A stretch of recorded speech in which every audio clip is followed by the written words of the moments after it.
The Tin Woodman of Oz. Chapter 3. Roundabout. Woot the Wanderer slept that night in the tin castle of the Emperor of the Winkies and found his tin bed quite comfortable. Early the next morning he rose and took a walk through the gardens, where there were tin fountains and beds of curious tin flowers, and where tin birds perched upon the branches of tin trees and sang songs that sounded like the notes of tin whistles. All these wonders had been made by the clever Winky tinsmiths, who wound the birds up every morning so that they would move about and sing. After breakfast the boy went into the throne room, where the emperor was having his tin joints carefully oiled by a servant, while other servants were stuffing sweet, fresh straw into the body of the scarecrow. Woot watched this operation with much interest, for the scarecrow's body was only a suit of clothes filled with straw. The coat was buttoned tight to keep the packed straw from falling out, and a rope was tied around the waist to hold it in shape and prevent the straw from sagging down. The scarecrow's head was a gunny sack filled with bran, on which the eyes, nose, and mouth had been painted. His hands were white cotton gloves stuffed with fine straw. Woot noticed that even when carefully stuffed and patted into shape, the straw man was awkward in his movements and decidedly wobbly on his feet, so the boy wondered if the scarecrow would be able to travel with them all the way to the forests of the Munchkin country of Oz. The preparations made for this important journey were very simple. A knapsack was filled with food and given Woot the Wanderer to carry upon his back, for the food was for his use alone. The Tin Woodman shouldered an axe which was sharp and brightly polished, and the scarecrow put the emperor's oil can in his pocket, that he might oil his friends' joints should they need it. "Who will govern the Winky country during your absence?" asked the boy. "Why, the country will run itself," answered the emperor. "As a matter of fact, my people do not need an emperor, for Ozma of Oz watches over the welfare of all her subjects, including the Winkies. Like a good many kings and emperors, I have a grand title but very little real power, which allows me time to amuse myself in my own way. The people of Oz have but one law to obey, which is, behave yourself, so it is easy for them to abide by this law, and you'll notice they behave very well. But it is time for us to be off, and I am eager to start because I suppose that poor Munchkin girl is anxiously awaiting my coming." "She's waited a long time already, seems to me," remarked the scarecrow, as they left the grounds of the castle and followed a path that led eastward. "True," replied the Tin Woodman, "but I've noticed that the last end of a wait, however long it has been, is the hardest to endure, so I must try to make Nimmy Amy happy as soon as possible." "Ah, that proves you have a kind heart," remarked the scarecrow approvingly. "It's too bad he hasn't a loving heart," said Woot. "This Tin Man is going to marry a nice girl through kindness, and not because he loves her, and somehow that doesn't seem quite right. Even so, I am not sure it isn't best for the girl," said the scarecrow, who seemed very intelligent for a straw man. "For a loving husband is not always kind, while a kind husband is sure to make any girl content. Nimmy Amy will become an empress," announced the Tin Woodman proudly. "I shall have a tin gown made for her, with tin ruffles and tucks on it, and she shall have tin slippers and tin earrings and bracelets, and wear a tin crown on her head. I am sure that will delight Nimmy Amy, for all girls are fond of finery."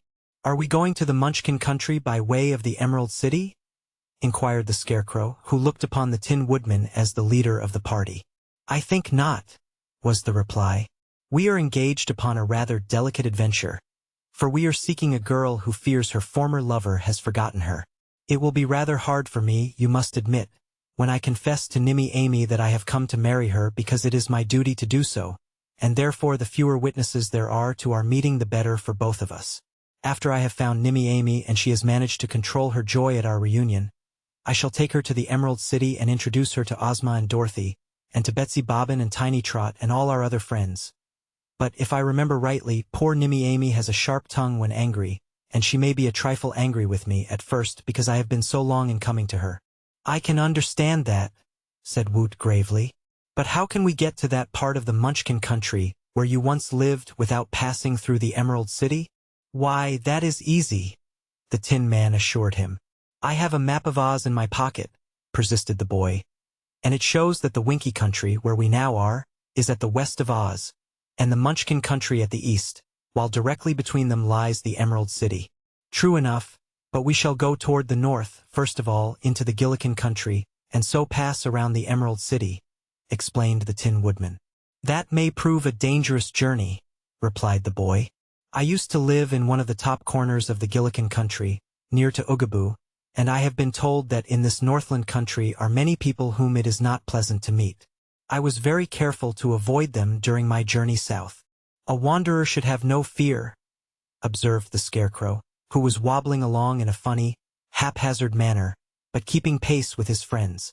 "Fear does not make one a coward," returned Woot, growing a little red in the face. "But I believe it is more easy to avoid danger than to overcome it. The safest way is the best way, even for one who is brave and determined." "Do not worry, for we shall not go far to the north," said the Emperor. "My one idea is to avoid the Emerald City without going out of our way more than is necessary. Once around the Emerald City we will turn south into the Munchkin country, where the Scarecrow and I are well acquainted and have many friends." "I have traveled some in the Gillikin country," remarked the Scarecrow, "and while I must say I have met some strange people there at times, I have never yet been harmed by them." "Well, it's all the same to me," said Woot with assumed carelessness.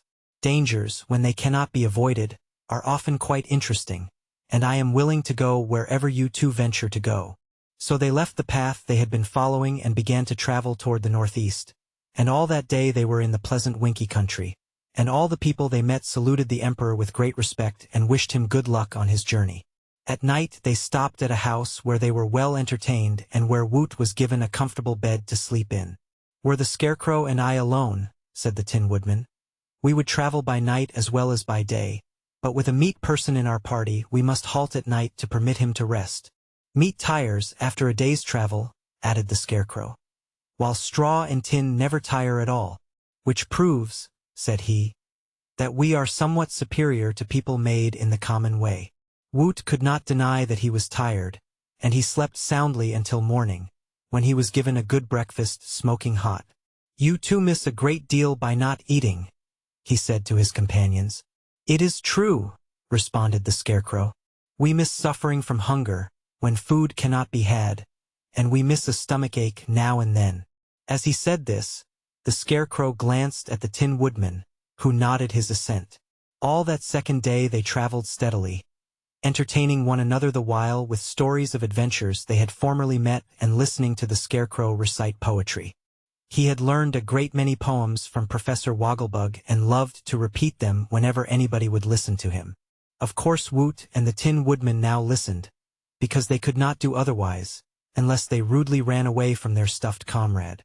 One of the Scarecrow's recitations was like this: "What sound is so sweet as the straw from the wheat when it crunkles so tender and low? It is yellow and bright, so it gives me delight to crunkle wherever I go. Sweet, fresh, golden straw. There is surely no flaw in a stuffing so clean and compact. Creaks when I walk, and it thrills when I talk, and its fragrance is fine, for a fact. To cut me don't hurt, for I've no blood to squirt, and I therefore can suffer no pain. The straw that I use doesn't lump up or bruise, though it's pounded again and again. I know it is said that my beautiful head has brains of mixed wheat straw and bran, but my thoughts are so good I'd not change, if I could, for the brains of a common meat man. Content with my lot, I'm glad that I'm not like others I meet day by day. If my insides get musty or mussed up or dusty, I get newly stuffed right away.